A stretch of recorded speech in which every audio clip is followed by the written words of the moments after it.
নমস্কার বন্ধুরা, বাড়ি থেকে চিকেন রেজালা রান্না করে টিফিন বক্সে করে নিয়ে আমি নেমন্তন্ন বাড়ি খেতে যাব। গল্পটা তো শুনেছিলেন।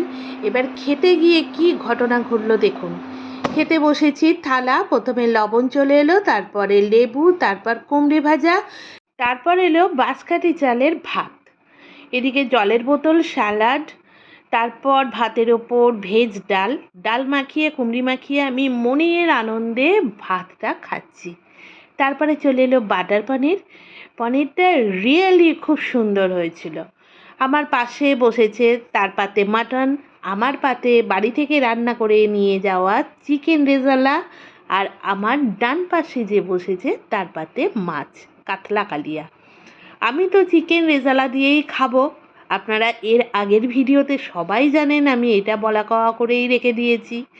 চিকেন রেজালাটা রিয়েলি খুব সুন্দর হয়েছিল, ডেলিশিয়াস লুকিং অ্যান্ড টেস্ট।